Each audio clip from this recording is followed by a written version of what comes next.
Hello everyone, so today we are going to be talking about the haunted house, which is now known as Curse but was also Duel. So I'm just going to be deep diving into the haunted house today. I'm going to make this like a little bit of a series, and then next we are going to be doing Duel and then Curse, so basically everything that has changed. So to start off with, I'm just going to be building a picture of what the ride was like inside, just the different rooms and everything. So we're going to be dissecting that basically, but I feel like the more relevant ones together is the haunted house and Duel. But obviously, as we know, Duel just sort of added the shooting, but there is quite a lot of interesting stuff in this video, so just keep on watching to learn more. So this ride has been imagined 3 times since opening. Opening in 1992, it was designed and built for Alton Towers by the Sparks Group, led by the infamous John Wardley. The haunted house was the first big investment of the Two Swords Group, changed to Duel in 2003, which was my year, so I never actually got to ride the haunted house. Obviously been on Duel, but it changed in 2003, needing an upgrade. This brought the interactive guns and zombie theme. Then in 2023, it was re-themed again to the Cursor Alton Manor. This removed the guns for a more story-led experience, which introduced a character that came from the doll's house, from the haunted house, and that was in Duel as well. This was Emily Alton.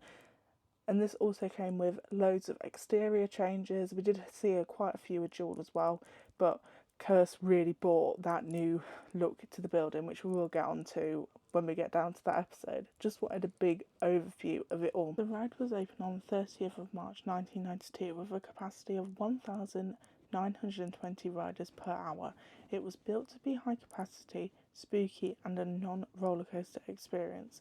It was famously one of the longest dark rides in its time in Europe. On opening day, it was exclusively open to celebrity guests until 2 p.m. After this, Philip Schofield opened the ride. It was a very stressful time due to the cars shorting out. If you put too many riders on them, they would trip and stop. So they had to have a staff member on the ride and limit the riders to 3. Thankfully, they thought of a quick solution and got the staff member to dress up like an undertaker, like it was meant to happen. The staff member would press an override button on the ride to clear it and make it go again. We actually get down to the actual ride. So the ride's manufacturer is Mack Rides. It's an Omni-Mover type ride, which means that the ride never stops. So this increases the throughput, which the throughput is the amount of people that can go in at a time. We never really see we never really see this ride in whatever form it is. There's a big queue. That is because the cars in there are constantly moving, and you always see 5 minutes, which Alton Towers is basically just walk on. Each car can traverse the track individually, giving it a spooky atmosphere, so you feel like you're alone just with your party exploring this abandoned house. With a show building the size of a football pitch, which is absolutely insane. If you obviously you've seen the building, like you can in like certain bits you can see the trees, but mostly because the actual facade is on the corner, it's very well hidden. And they also, this is like jumping again, but they also had to put the little fences in. I don't know if you've seen it in the queue line while walking, but there's like wooden panels that go like this. These actually work to block out the show building, so you don't see it as you're walking through the queue line. So with the ride show building being like a football pitch, John Wardley said it looked like an unfinished Tesco's due to the size, which is very much true. We did actually get stuck in the Curse Alton Manor. I'll put the video here, but when I actually obviously in the ride they do use a lot of dark space and it's very dark in there, so you can't really see all of it. So when those lights actually came on, you could see the reminiscence of Duel. It was still sort of there, but it was obviously, when it's in the ride, it's the hide and seek section. So it goes, I'm over here. And you can the speaker is actually on the roof, but you can see how it's just like a massive warehouse, but it's very cleverly done with all like the dark and that. So that's pretty cool. The budget of it was 4 million. It mixed horror with comedy. For example, the monster / demon scaring you, then offering you a cup of tea. So this is like the comedic part of the horror. First of all, it would come up. This is like the most famous bit, I feel, with the big green demon monster coming up to you, offering you, scaring you first, and then giving you a cup of tea. So in the same year that this ride opened, Katanga Canyon also opened with the mine train, and then that come with the retheme of the rapids to the rapids that we know today. Walking down to Gloomy Wood would really be a big mood change from Katanga Canyon. The fun of the mine train and the rapids just down from the hill was this spooky abandoned house full of scary surprises.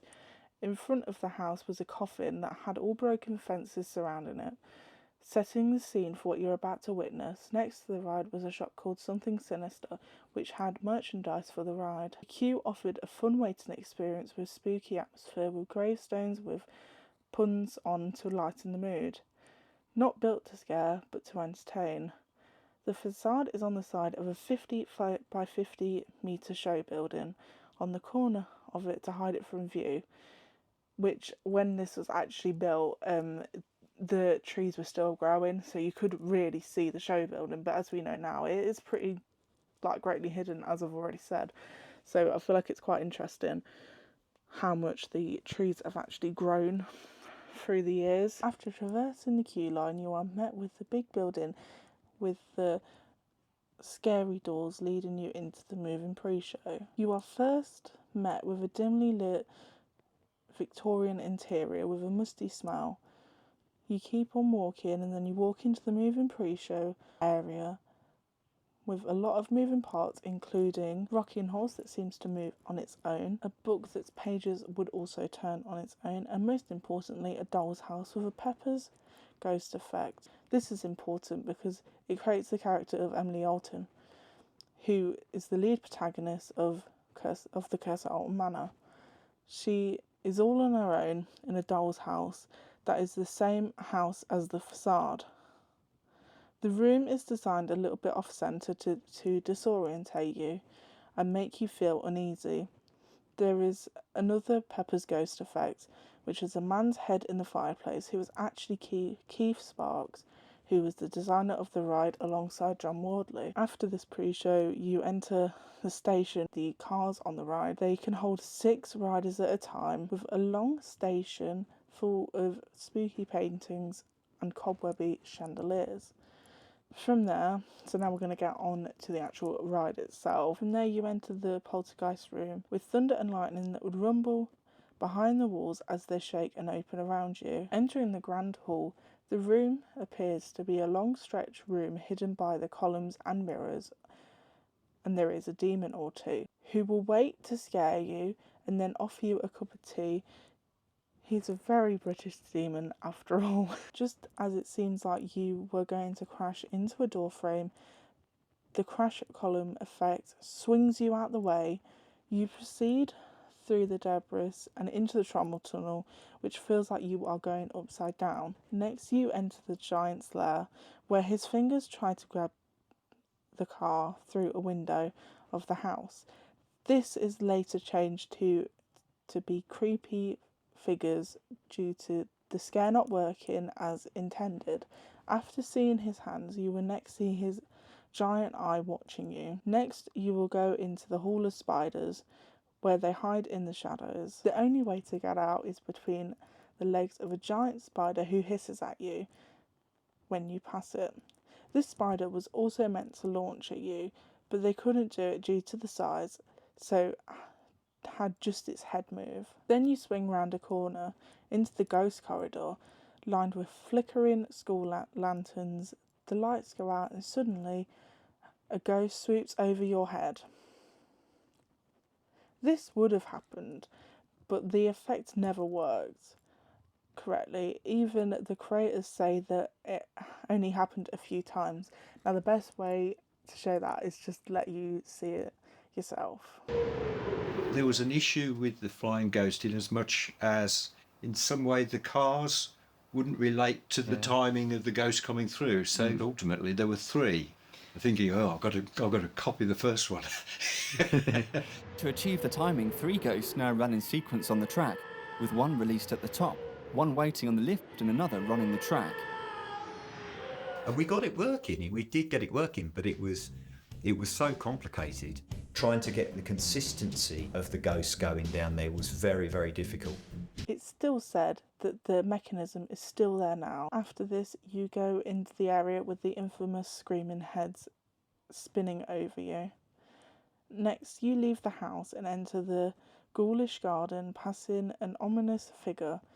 A nearby undertaker beacons you towards his hearse, a crashed hearse, where the souls have been freed. Turning away, you are faced with a statue of death, and then a lunatic jumps out of you, leading you to the final chase. This takes you past the column monster, out of the garden, and through a deadly and mysterious swamp. A swamp monster and trigger the bridge monster springs out of the dark, branches fall, and other structures collapse onto the passing guests. Just as the house and station comes into view, there's one last surprise. A dragon springs from a gargoyle's head. After 10 years of operation, it got rethemed to Duel, Duel the Haunted House Strikes Back, which was an interactive dark ride with guns, which is the one I did go on myself. I will do a separate video on that. So just tell me down below, have you got any of your own memories of the haunted house? Sadly, I was too young, but from watching the POVs that I did, I realised that they are pretty much sort of like the same thing, which I never really realised before, because obviously not going on it, and the footage from that time isn't very good to what it would be now. But I would have loved to have gone haunted house, but sadly Duel for me. So just put down below if you have any memories of this ride or any reincarnation of it, if it's Duel, Curse or the haunted house. So I hope you did enjoy this video. If you did, please give me a like and subscribe, and goodbye everyone.